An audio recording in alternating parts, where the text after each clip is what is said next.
Hi everyone, it's Achu again from Esports Africa News, and this time I am here with a very special person who's broken so many records, yeah, and he's going to tell us about some of these records. Going to tell us about how far he's pushed his boundary and how much more he's going to push it.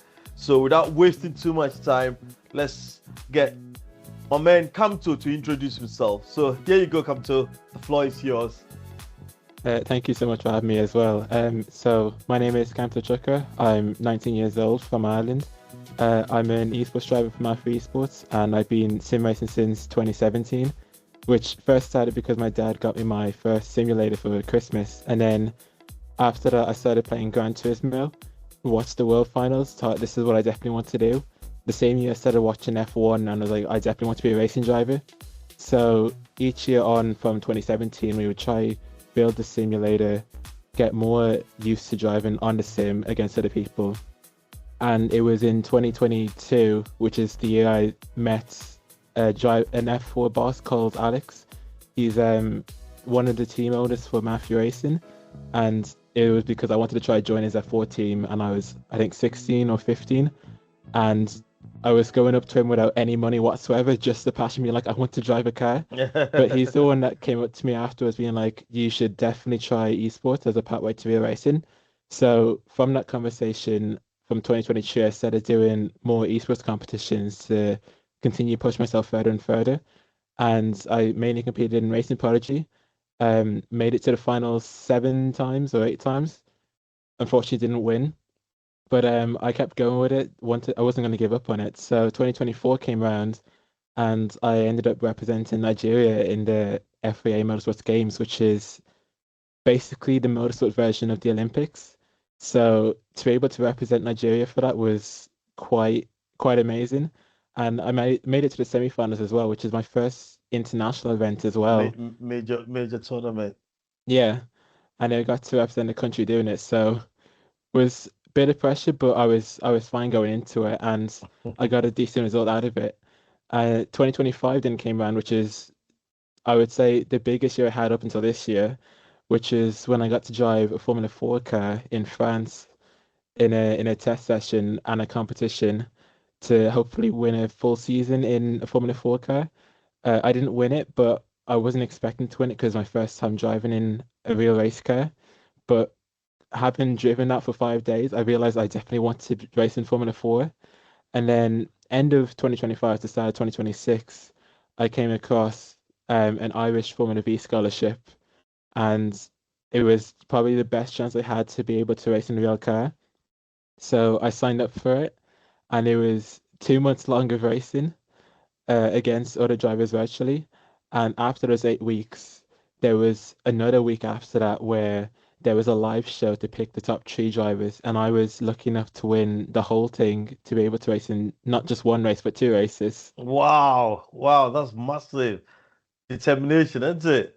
That's Yeah, massive. That's great. Wow. So that's what led you to this 2026 race in Ireland, I guess. yeah. It was, just keep trying non-stop, and then I find an opportunity to go for it. And the other ones didn't work out, but then this is the one that did work out, and it's just because I kept going and not giving up. I got to enter this one and win it. That is an interesting journey you've got there. So Christmas gift to, actually taking it on and saying, yeah, I'm going to practice this, I'm going to do this, and pursuing it day and night, researching and building your interest in them. That's incredible. So how did it feel when you started? Let's take you back a bit. When you started and you were racing against all these people, what are some of the mental, emotional turmoils that went through, the ones that you've not shared with daddy or anybody yet? What are some of the challenges? Did you go back crying? What are some of the things that got you going? Um, I think I think at the start it was more frustration because obviously it was my first time racing, and I was always around either in the middle or the back of the grid. Yeah. So it wasn't the most exciting part, but then I started league racing to try build my skills towards racing, and I still wasn't as great then. But I think at the start it was more so just to have fun when racing, but also be able to race other people and like racing competitively, but Mm. also while trying to have fun, which is a lot different to how it is today.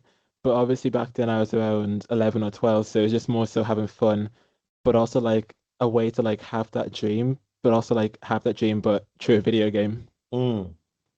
That's interesting. That's interesting. So, along that journey, did you meet other Africans, or who are some of the guys who were your either positive peer pressure, when you see this guy doing it, thinking, yeah, I want to be like him, did you meet people along the journey, or were you your own inspiration? There was two people. There's one person called Nicholas Rubler, and then another called Angel Inestrosa. They're both from Chile, and they both race in the Gran Turismo World Series. And that was my first year sim racing. When I watched the first Gran Turismo World Finals, I looked up to those to be like, these guys are definitely really people I want to look up to because they both race for I think BMW, and back then that was my favorite brand. So it was like two people races my favorite brands and like very inspirational people. So I actually got to meet them as well when I went to the Motorsport Games to represent Nigeria, which was even cooler. And I got a picture with Yeah. them as well to just say to them, you were the two people that got me into sim racing and got me to keep going with it. So to be able to watch them for the first time back in 2018 to then race them in 2024 was really cool. Well, 2018, 2024. That's, within that short period, you're able to meet the people who inspired you, and now you're standing on the same podium, on the same platform with them. That's really interesting. So, these journeys that you've gone through stage by stage, I think the one I know of is this one international event where you represented Nigeria. Can you talk us through that? How did you feel, wearing those colors and knowing that you were going to represent Nigeria, and knowing that this is your first time going on the grid with, such heavyweights around you? Um, at the start, it was, I think, kind of stressful because we had an opening ceremony, and obviously I've not had to walk up onto a stage like that before, where people, you have people watch on a live stream, but then you have people in the grandstands behind the camera that you don't Yeah, see on the stream. But it's just like that first experience, and I think 18 then as well, yeah. going up there for the first time.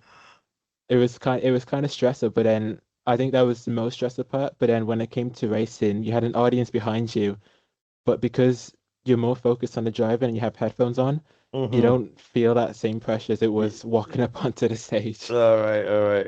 So you felt that experience, you were in your zone, you could then focus, zoom in, and then do what you really do daily.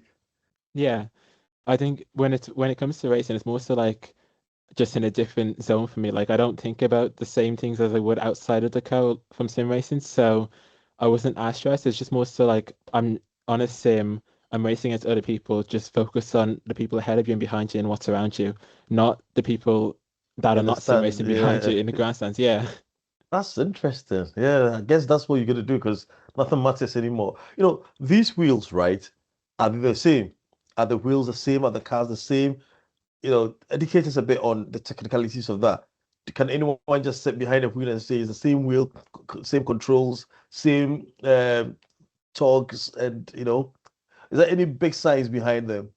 The equipment is the same, but the settings inside of the equipment can be different for each person, but it's allowed to, you're allowed to change it. So for me, I had it saved on my phone to take the same settings I had from at home to bring it over to Spain. But my Wow. settings are completely different to what other people have, and it's Mm, completely just down to a person's like preference. preference. So Mm, there's no like right way or wrong way. It's just whatever makes you quick is what would be the right way. wow. So can you say if I pick up a wheel today? Today's what we're May 5th May. If I pick up a wheel today, in 12 months time, can I be quite as good as you? Uh, you could be, yeah. It does again depend on the person as well. Like some people learn quicker than others. Like I know I have one friend who started sim racing, and then 2 years later they ended up driving a real car. And then there's another person I was friends with who was racing, I think since 2016, and he's only gone into a car this year as well. So like one It person was depends 2 years, the other was 10 years, but it does also just depends on the person. on the pathway. But essentially what you're saying is someone can actually learn from scratch racing and be good. Yeah. Ah, that's interesting. Because I always see it as one coordination. I've tried playing GT, but I can't do the coordination. I'm always getting off actually the bench. I'm always getting out of the bench, so I'm trying to look at the wheel whilst trying to see where the car is. I can't get my coordination right. So I've tried it a few times and I've given up. Oh, that's interesting. So I know you do this, and I know you go to school, and I know you do some other stuff together. Can you tell us a bit about all that kind of different things you do with your life? Because now that you're 19, I think you're doing a bit more. Yeah, you're the social media handler from school to some other businesses or some other organizations. Yeah, it's even as well less stressful as it was compared to like 2 or 3 years ago when I was in secondary school.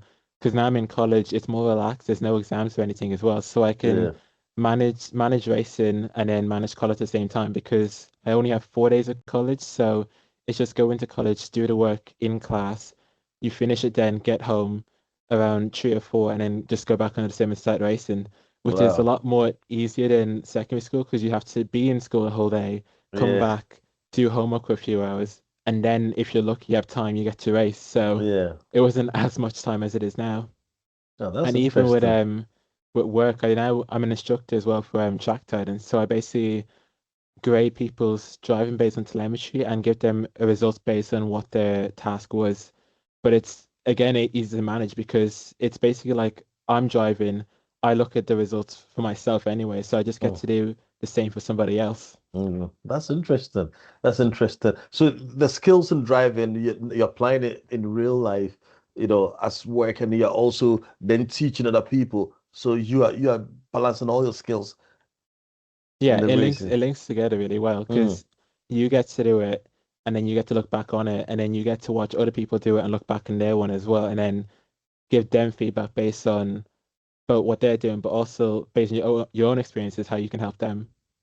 And when you're doing this, have you identified one or two talents you're thinking this guy is really good? Um, at the minute, not yet. I wouldn't say right now, but that's only because I'm only still new to the job. But Okay. there's been a few people that are like close to like the quickest times that I've seen, but I won't give them any names just for Yeah. now, just like no pressure or Yeah, they anything should like keep that. working. Yeah. Good, good, good. No, but that's interesting that you are inspired, though you are fairly young, you're still inspiring another generation coming up. So hopefully in the next few years we'll have, generations of successfully trained sim racers or people who you've mentored to be good racers. I mean, that's what we're looking for in the space, which is really, really good.